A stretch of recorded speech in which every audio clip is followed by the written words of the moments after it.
అది ఆగిపోయింది ఆడికెళ్ళి దాకా పోవు కనీసం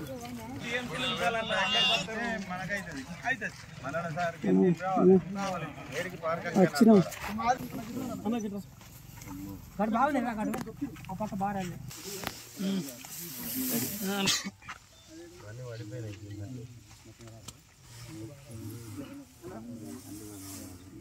లోపల కంప్లీట్ 50% ఒక 15-20 రోజులు అయితే ఇది బయట పడు 15 రోజులు వాటర్ పడిన 15 రోజులు ఫిక్స్ ఇయ్య స్ట్రైమ్ చేయాలి మానన చేయాలి చేసుకుంటే సవాయికలేదు సోద కాదు డామర్ ఉందంట అట్లేదు మనకి ఇది నాదైతే ఇంకా ఇది మొత్తం ఎండిపోయి ఉన్నది ఇది మేము నీళ్లు కొని వెళ్తదానే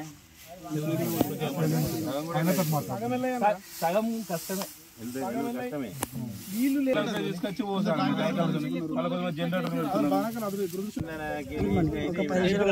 లెక్కలే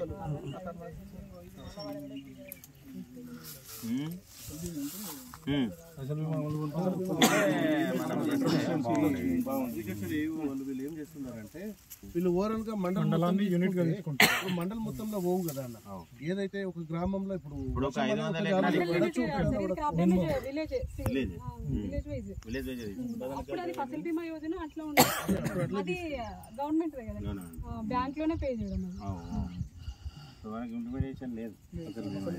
ఫసల్ బీమా చేస్తే మనకి ఇలా రైతు బంధు ఇవన్నీ ఏదో అవసరం లేదు. ఫసల్ బీమా చేయాలి. అరే అరే కోర్టు కట్టగా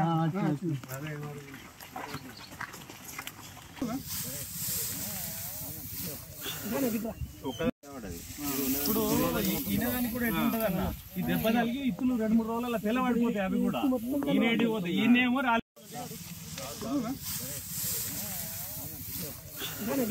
ఒక్క దగ్గర ఇట్లా అన్నం. ఇప్పుడు ఈయనదానికి కూడా ఎట్లుంటది అన్న, ఈ దెబ్బ తగిలి ఇత్తులు 2-3 రోజుల తెల్లబడిపోతాయి. అవి కూడా ఎంత ఇంకా 3 ఎకరాలు. ఇప్పుడు 3 ఎకరాలు వచ్చే పరిస్థితి లేదు. ఇంకొక వారం కూడా పట్టదండి. ఇది రేపైతే వస్తే ఇంకా అంతే. రేపు అయితే కోసే రేపైతే పండుగ ఒక్క రోజు వానకే మొత్తం 10-15 నిమిషాలు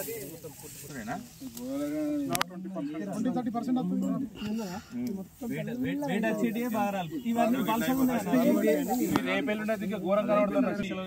కోసినాం అనుకోండి, వీటి కోయిలి కూడా హార్వెస్టర్ పైసలు మళ్ళీ అక్కడ ఆడుకోకపోతే అక్కడ ఏం చెప్తారు, జోకనిక తర్రమైంది మనకి ఏమి ఉంటుంది. అంతే గడ్డి తప్ప గోదలకు గడ్డి తప్ప ఏం లేదు. గాడిద్దాం నీడుంది చెట్టు గాడిద్దాం. ఇంతకుముందు పేరు గాడిద్దాం.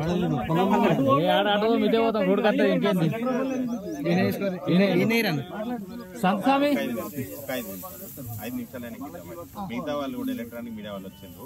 వాళ్ళు రాగానే అందరం కలిసి ఒకటేసారి అట్లా కొంచెం ముందుకు రండి. మరి నడుచుకుంటూ వస్తారు చక్కగా అందరూ వచ్చారు. రాయమల్ల వెంకటేష్ దగ్గర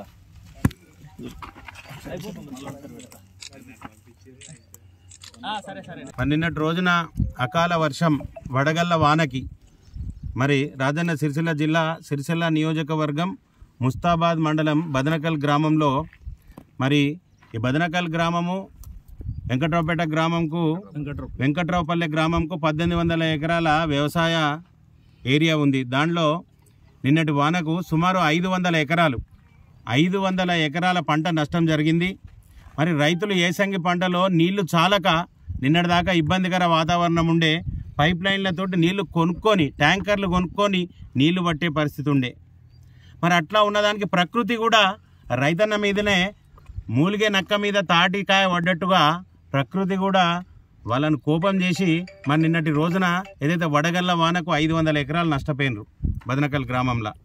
మరి రైతులు ఎకరానికి 25,000 సుమారు 25 నుండి 30,000 లాగోడు పెట్టి దీనికోసం పంట కోసం ఎదురు చూస్తున్నారు. మరి పొట్ట దశలో ఉన్నది చేతికి రాకుండా పోయింది నిన్నటి రోజున. మరి ప్రకృతి కన్నెర చేసినా కానీ పాలకులు ఏం చేస్తున్నారని ఈరోజు ప్రశ్నిస్తున్నాం మేము. గత 10 సంవత్సరాల నుండి అధికారంలోకి ఉన్న పాత ప్రభుత్వం ఎన్నడూ రైతుకు నష్టం జరిగినా కానీ అంచనాలు వేసుడే తప్ప వాళ్ళ సమస్యలను పరిష్కరించదేసి వాళ్ళకి ఆ పరిష్కారం ఏదైతే ఉన్నదో అది రావాల్సిన దాకా వేచి చూసినా కానీ అది రాని పరిస్థితి ఉన్నది.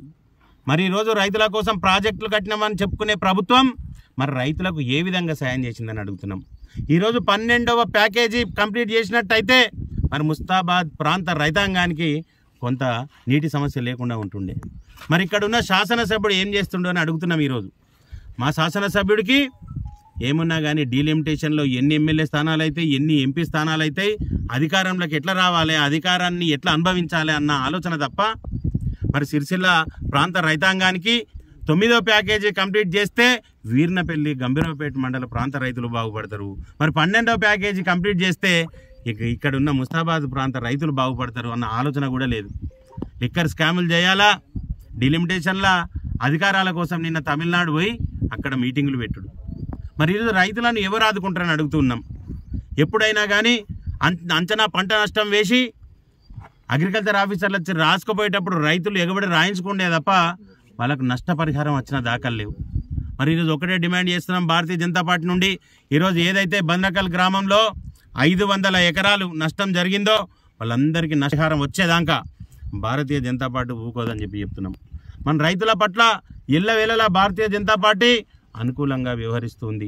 నిన్న కాక మొన్న రాయించెరువు వీర్నపల్లి కాడ నీళ్ళ బొట్టు లేక పంటలన్నీ ఎండిపోయే పరిస్థితి ఉండే.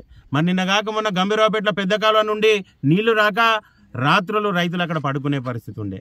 మరి ఈరోజు ఇట్లా నష్టపోయే రైతుల కోసం మరి కేంద్ర ప్రభుత్వం ఏదైతే ఫసల్ బీమాను అమలు చేస్తున్నది, మరి ఆ ఫసల్ బీమాను గత ప్రభుత్వం అమలు చేయలేకపోయింది. ఇప్పుడున్న కొత్త ప్రభుత్వం కాంగ్రెస్ ప్రభుత్వం కూడా ఏడాది మీద 5 నెలలు అయినా కానీ ఫసల్ బీమాను ఇక్కడ కొనసాగించలేకపోతున్నది. మరి ఎందుకు? మీ ఉద్దేశం ఏంది? మీ 2 పార్టీలకు రైతులను మోసం చేసుడే లక్ష్యమా? మరి రైతుల సేవ చేస్తున్నామని చెప్పుకునే పార్టీలు ఈరోజు రైతుల కోసం ఏం చేస్తున్నాయి? పంటల కోసం నీళ్ళు ఇయ్యరు, నీళ్ళు ఇస్తే కొనుగోలు ఉండదు, కొనుగోలు ఇస్తే ధర ఉండదు. అదే రకంగా ఈ రకంగా నష్టపోతున్న రైతులకు ప్రకృతి కూడా నష్టం చేస్తున్నది. మరి రైతన్ననే వీటన్నిటికీ బాధపడాలా, రైతన్ననే వీటన్నిటికీ భాగస్వామి కావాలన్నా మరి ప్రభుత్వాలు ఆలోచన చేయాలా? తప్పకుండా ఇప్పుడు మేము రాంగ దారిలో అగ్రికల్చర్ ఆఫీసర్ గారు కలిసిండ్రు, అంచనాలు వేసుకుంటున్నాం అంటున్నారు. గత ప్రభుత్వం అంచనాలు వేసుడికే పరిమితమైంది. మరి మీరు కూడా అదే తోవాల నడుస్తారా? మరి రైతాంగాన్ని కాపాడుకుంటారా?